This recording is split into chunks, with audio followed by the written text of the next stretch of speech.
O que você conhece sobre o artista Cândido Portinari? E de qual lado ele estava? Do lado do regime Vargas ou do lado do povo?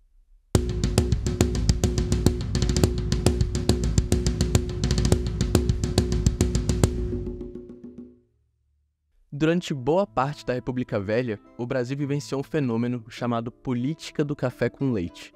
O poder executivo do país era revezado entre só dois estados, que eram São Paulo e Minas Gerais. Por muitas razões internas, e algumas externas também, como a Grande Crise de 1929, esse sistema chega ao fim, com um golpe de Estado em 1930, dando início então ao que ficou conhecido como a Era Vargas, que trouxe para o Brasil uma repentina modernização que evidenciou muito os problemas sociais que a gente já vivia aqui. Era chamado de questão social o conjunto de problemas relativos à fome, pobreza, desemprego e exploração trabalhista que era generalizada em todo o país. Durante a Era Vargas, porém, muita coisa foi conquistada para os trabalhadores. A historiadora Ângela Maria de Castro Gomes afirma que, até 1930, a questão social no Brasil era ou ignorada ou tratada de uma maneira muito errada.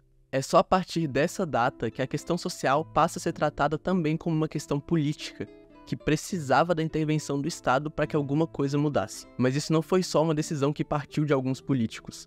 O povo brasileiro como um todo estava cada vez mais engajado politicamente, e isso, juntamente com o Partido Comunista Brasileiro, que tinha sido fundado na década anterior, foram parte essencial para que essas mudanças fossem alcançadas. E mesmo partindo de demandas populares, a realidade não foi bonita assim. O professor de Direito do Trabalho, Arion Sayão Romita, apresenta em muitas de suas publicações a tese de que o sindicalismo e os direitos trabalhistas que surgiram durante o governo Vargas eram extremamente semelhantes com o corporativismo fascista, chamado por alguns inclusive de uma cópia do que era proposto na Carta del Lavoro do governo Mussolini na Itália. Eu trago isso para mostrar que, apesar de alguns direitos terem sido sim alcançados, o governo Vargas não pode ser visto como esse mar de rosas que muitos acreditam até hoje. Avanços foram feitos, mas avançar do zero não é tão difícil assim.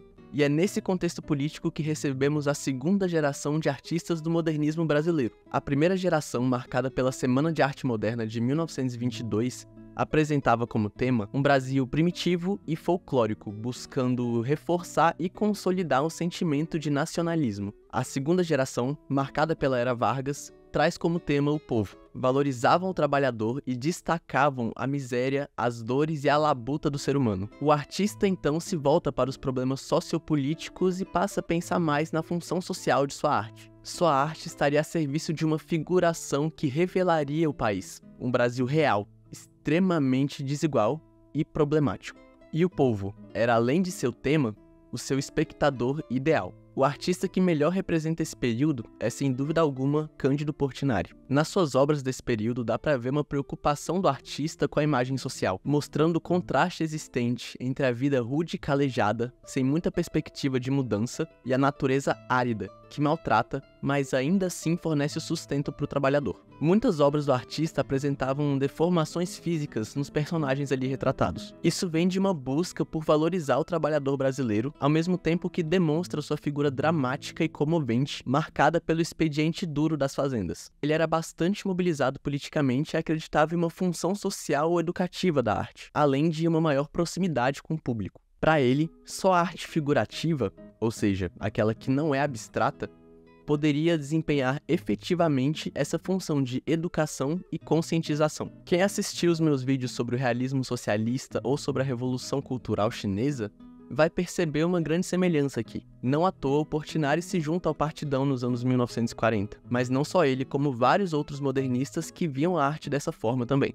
O aspecto social e pedagógico de denúncia da experiência capitalista e suas contradições na obra de Portinari era o que mais importava para ele. Nas palavras do próprio Portinari, penso que a pintura que se desvincula do povo não é arte, mas sim passatempo, um jogo de cores cuja mensagem vai de epiderme a epiderme, é de pequeno percurso. Mesmo feita com inteligência e bom gosto, ela nada dirá ao nosso coração. Uma pintura que não fala ao coração não é arte, porque só ele a entende.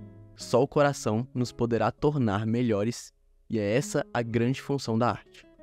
Não conheço nenhuma grande arte que não seja intimamente ligada ao povo. As coisas comoventes ferem de morte ao artista cuja única salvação é retransmitir a mensagem que recebe. Eu pergunto, quais as coisas mais comoventes nesse mundo de hoje? Não são por acaso as guerras, as tragédias provocadas pelas injustiças, pela desigualdade e pela fome? Mas agora chega o plot twist. Portinari era também conhecido por ser o artista oficial do governo Vargas. Exatamente aquele com muitas semelhanças com o fascismo de Mussolini, aquele que botou o Partido Comunista na ilegalidade e aquele que mandou Olga Benário grávida para ser morta em um campo de concentração nazista. E aí, Portinari? Mas vamos esclarecer melhor essas coisas. E por que artista oficial? Ele era reconhecido em seu tempo como o melhor artista de seu tempo.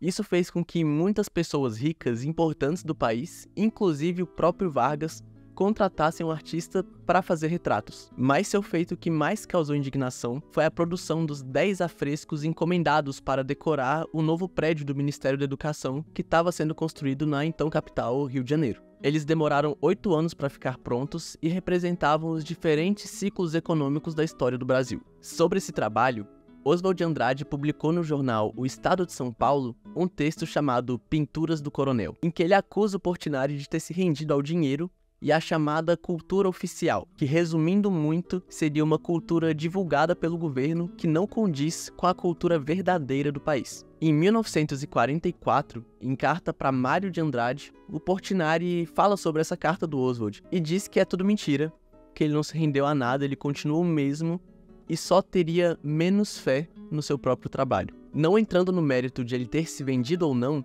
o Vargas, que era a grande figura do regime, não teve nada a ver com essa encomenda nem com a construção do ministério. A construção do prédio, assim como praticamente tudo de artístico do período Vargas, foi encabeçado pelos ministros. Nesse caso, o ministro da Educação, Gustavo Capanema. O ministro, inclusive, anos após a morte de Vargas, comenta sobre como o ex-ditador somente aturava esses projetos e decisões. Ele não tinha nenhum gosto pela cultura e recebia o mérito pelo que ele não fez. Sua preocupação era, em citação direta, assinar o expediente e fazer política. A escolha do Portinari por parte do ministro não foi por nenhum motivo político ou pessoal, e sim porque o artista representava uma renovação nas artes do período.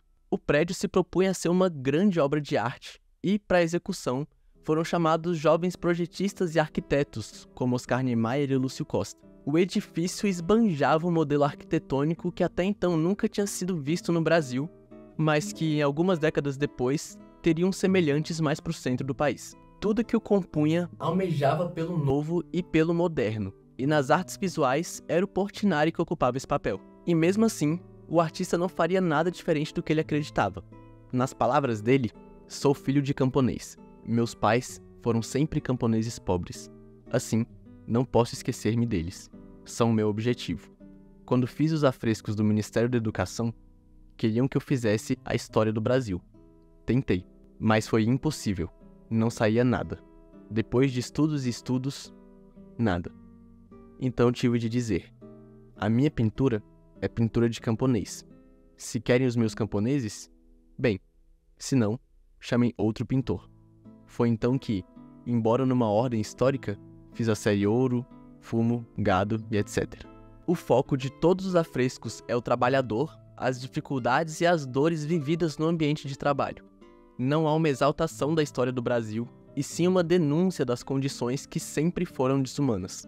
Então, o Portinari aproveita a oportunidade, burla a encomenda e representa ali a sua visão de mundo. Ele transforma a ideia historicista do ministro Capanema de representar os ciclos econômicos numa visão crítica do trabalhador do presente. Outro grande nome também antiportinarista foi Carlos Ilho, que atacava o pintor dizendo que o seu trabalho estava sempre a serviço do Estado Novo. Para refutar, a historiadora Ana Teresa Fabris afirma que, em momento algum, o Vargas comentava sobre e demonstrava um claro desinteresse em relação às artes plásticas. Além disso, ela reitera que o pintor em suas obras não representa missas, catequeses, heróis, glória ou símbolos nacionais, e sim o homem do povo, o coletivo e a participação do braço escravizado e trabalhador na construção do país. Sobre a situação de Portinari, Carlos Drummond de Andrade, que foi chefe de gabinete do ministro da Educação, declara: o governo tem procurado servir a arte e a inteligência no Brasil.